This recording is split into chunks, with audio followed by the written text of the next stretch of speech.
Yeah, I got a scripture. The book of 2 Corinthians 13:5. It says, "Examine yourselves, whether ye be in the faith.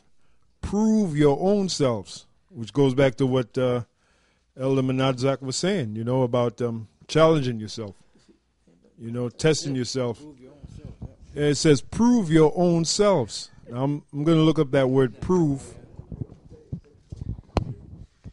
All right. The word for "prove" is dokimazo, which is the Greek word dokimazo. It says to test. So you gotta test. Yeah. You gotta test your own self. To test the metal of your character. And like for example, we did a special up there at Yale University, right? And we didn't think it was gonna be that cold. It was like brick cold. And I was sick as a dog. Y'all attested that. I was sick, man. I had to be up there speak. I didn't want to speak. I said, I ain't going to speak. I wanted to speak in any way. Then we went down to the main camp, and I was sick. And then the next day I was sick. I was in the bed. But you know what I did? I said, the hell with it, man. I'm going to deal with it, Hey, and I'll say this, over the years, I've witnessed that many times. We've been on 50th and Broadway, and Elder Apostle Tahara was sick. And he would always be out there. And he always said the same thing. I'm not going to speak. I'm not going to say nothing. But the Spirit always jump on him. And he speaks. Yep. So, look, man, you have to lead by example. All right? You have to lead by example, bottom line. If no matter what's going on inside of you. Look, that movie, Saving Private Ryan. The character that Tom Hanks played, he was all nervous inside. But you know what? When he was around his men, he didn't show that. You know why? Because he knew that he had a job to do. This is why the scriptures say this, 2 Timothy chapter 2, verse 3. Thou therefore endure hardness as a good soldier of Yahushua. Now, when you look up the word hardness, it comes from the Greek word kakopatheo, if I'm pronouncing it correctly. It says to suffer, endure evils, hardships, troubles, to be afflicted. You're going to have to go through these things. And you have to have your mind geared for that, because if you're thinking everything is going to be gravy and you're not prepared for what's coming, you're going to be caught by surprise. That's what the scriptures speak about. No man going to war counts. Whether he be able with such and such men to go to war with the next king. You have to prepare your mind for these things. You have to know that you're going to suffer. You have to know that it's not going to be a gravy train. You're not going to have it easy. You have to count what's ahead of you in order for you to be able to deal with it. This is the book of 1 Peter 4:1. That might be the scripture you have. That's a good chapter right there, man. Yeah, 1 Peter 4:1. It says, "For as much then as Yahushua have suffered for us in the flesh, arm yourself likewise." Yeah. And that goes back to what you said. You have to know you're going to suffer, and like I always say, suffering leads to purification. Yahushua. As a matter of fact, there's a scene in the movie Braveheart when they were torturing William Wallace toward the end of the movie. The guy said, "On the morrow shall be your purification," and his purification was what? Him suffering. Yeah, suffering and all the suffering that he was going through. So the point is, suffering purifies you, especially if you suffer righteously. For as much then as Yahushua have suffered for us in the flesh, arm yourself likewise with the same mind. That's why Yahushua went through so much suffering, because that's how he was purified. Especially in his last hour. He got weak. Yeah. He asked the Most High 3 times if there's any other way. He got weak, man. He got weak 2 times. Yeah. Where the angels had to come down and comfort him, man. When he did the 40-day fast on the mountain, and Satan tempted him after the fast, and then when he was in the Garden of Gethsemane, he suffered there too. He suffered, man. And then the disciples, the 3, fell asleep on his ass, man. Yep. And he cursed them out. Yeah, and it don't say it in the scriptures, but the disciples fell asleep. They were tired. It says that in the scriptures. But it was Yahushua's hour to suffer by himself, suffer alone. He had to enter into that alone by himself. And that kind of resembles us, We're in the truth. We're among many brothers. But ultimately, when you suffer, you're really suffering alone. You're suffering whatever I'm you going suffer. to give you an example. When we got locked up, Yeah. that last major time, they had your guys like together, and they had me alone, man. Because I had some prior. I was a pedigree, brother. Yeah, I was a pedigree. Yeah, I was a pedigree, man.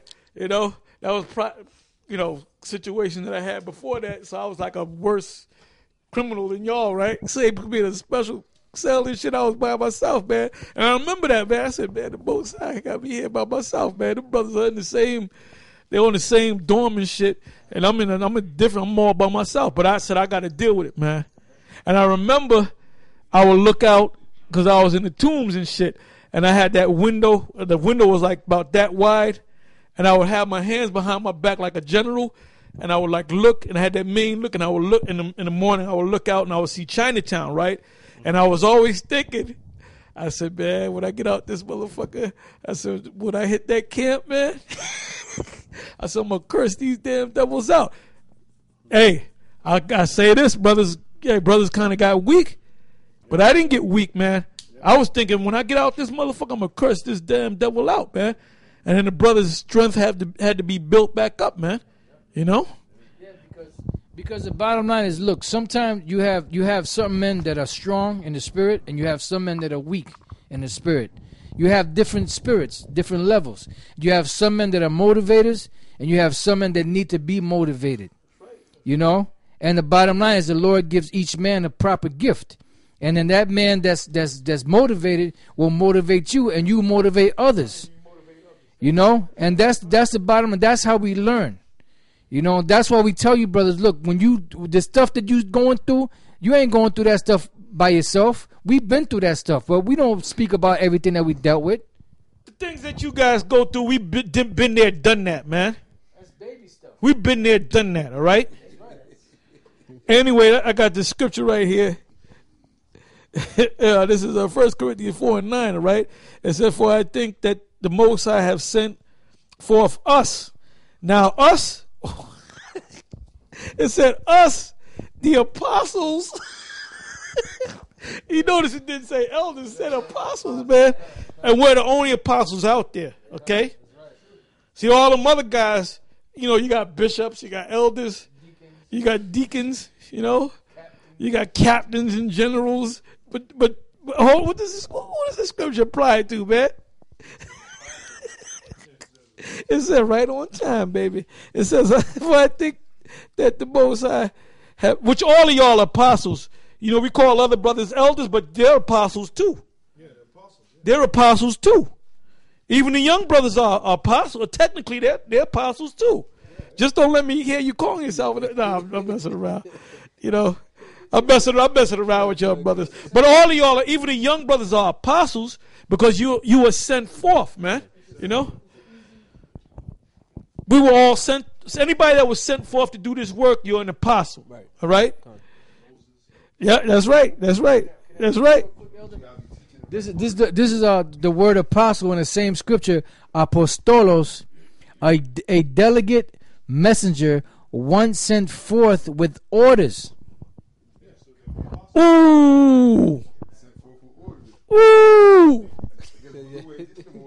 Baloo ain't an apostle. He ain't an apostle. He's not an apostle. He's not an eldest. You notice Sarnetta and them guys ain't looking for this guy because he ain't nowhere to be found. It says an imposter. Yeah. It says specifically applied to the 12 apostles of Yahushua, in a broader sense applied to other eminent Christian teachers. Why? Because a disciple means that you under the discipline. You're being learned, man. Because when the 12, when Peter and them was under Yahushua, they were disciples. After Yahushua left the scene, they were no longer disciples. They had disciples under them. They were apostles. Right, and they became the teachers and the leaders to guide the men that was under them the same way Yahushua guided them. Like you brothers out there that's been in this thing for a number of years, you're learning to become apostles. Well, they're teachers. They're teachers now. The young men that came up under us back in 08 and the 07, 08, they're teachers now, man.